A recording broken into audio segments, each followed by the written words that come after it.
Hello दोस्तों, कैसे हैं? उम्मीद करता हूं कि मस्त स्वस्थ होंगे। तो दोस्तों आज की वीडियो हम माध्य देखने वाले हैं जो 10th क्लास का है, जो बिहार बोर्ड में हर बार 5 नंबर में पूछा जाता है। तो चलिए देखते हैं क्या दिया है। देखिए पूछ क्या है, निम्नलिखित बटन का माध्य। निम्न नीचे बटन मतलब जो दिया है उसका माध्य पूछ रहे हैं। क्या पूछ रहे हैं? माध्य। उससे पहले का वीडियो में अगर आप नहीं देखे हैं, इसमें उससे पहले वीडियो में क्या दिया, माध्य दिया था, बारंबारता में से कोई अंक हटा दिया था, पूछा था। अगर वो वीडियो आप नहीं देखे हैं तो जाके देख ले, ताकि और अच्छा समझ में आ जाए, क्योंकि वो भी पूछ सकते हैं और ये भी पूछ सकते हैं। इसमें क्या माध्य निकालेंगे, उसमें माध्य दिया था और बारंबारता में से कोई मान यानी कि विलुप्त कर दिया था, पूछ दिया था। इसमें माध्य पूछ रहे हैं। क्या पूछ रहा है? तो माध्य। तो कुछ भी करेंगे ये बनाना पड़ेगा, यानी कि वर्ग अंतराल दिया रहेगा, बारंबारता दिया रहेगा, सिर्फ एक्स्ट्रा में आपको दो पाना पड़ेगा, एक्स आई और एफ आई एक्स आई निकालना पड़ेगा। तो यानी कि एक्स क्या है, एक्स यानी कि निकालेंगे ना, तो वर्ग अंतराल में से उच्च सीमा आप प्लस में निम्न सीमा जोड़ के बट्टा में 2 कर देंगे तो एक्स का मान निकल जाएगा। तो चलिए देखते हैं निकाल के। यानी कि इसको और इसको जोड़ के बट्टा 2 करेंगे तो जीरो में 2 जोड़ेंगे तो 2, बट्टा 2 करेंगे तो क्या होगा 1। यहाँ पे एक्स का मान निकल गया। एक्स का मान निकालने का और अच्छा तरीका है कि आप इसको जोड़ दीजिए, बट्टा में 2 कर दीजिए, निकल जाएगा। 4 2 6, 6 का आधा कितना होगा 3।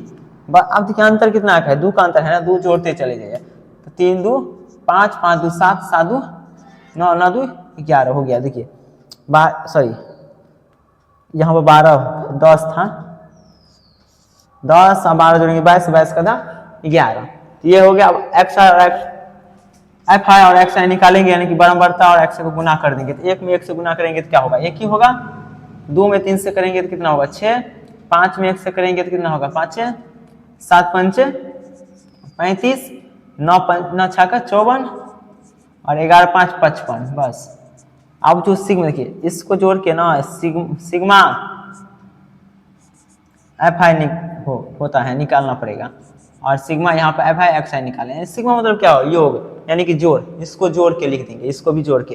और ये जो हम बना रहे हैं ना वो प्रत्यक्ष विधि है। कौन विधि है? प्रत्यक्ष विधि। प्रत्यक्ष विधि में सिंपल इतना ही की जरूरत पड़ता है। या तो और आप कल्पित विधि से बनाएंगे तो उसमें ए का भी जरूरत पड़ेगा, डी का भी जरूरत पड़ेगा, इसलिए प्रत्यक्ष विधि सबसे आसान है, सिर्फ गुना करना पड़ता है।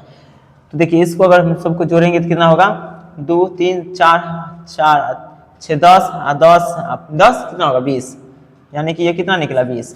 इसको जोड़ेंगे तो कितना निकलेगा, 5 9 9 5 9 5 14 14 5 19, 19 में 1 जोड़ेंगे तो 20 अच्छे 26 के 6 हासिल 2, 3 2 5 सॉरी 5 3 8 8 3 8 5 13 13 2 15, कितना हुआ 156 हुआ।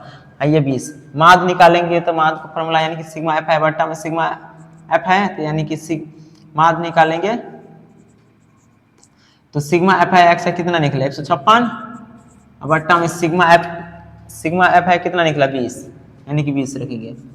उसको काटेंगे तो क्या होगा, यानी कि अगर उसको हम काटेंगे 10, यानी कि 10 रहने दो, 2 से काटेंगे 2 ध्यान के 10, और 2 से इसको काटेंगे तो 2 7 14, 2 8 16 बेसी हो जाता है ना, 2 7 14 एक हासिल इस पे जाएगा तो 2 8 16 कितना है 78, यानी कि माध्य बराबर यानी कि 78 बट्टा में 10, और 10 से भाग देंगे ना तो कुछ नहीं 78 लिख दीजिए। जितना अंक रहता है ना जीरो, वहां से देखिए एक वो जीरो है ना, तो एक अंक इधर बढ़ा के 10 बैठा दीजिए, हो गया इसका आंसर। यहाँ पर 2 रहता है, 2 अंक हटा के 0 बैठाते, तो माध्य कितना निकला 7.8। तो आई होप आपको ये वीडियो अच्छा लगा। अगर अच्छा लगा है तो लाइक करें, सब्सक्राइब करें और अपने दोस्तों के पास शेयर करना ना भूले। चलिए मिलते हैं नेक्स्ट वीडियो।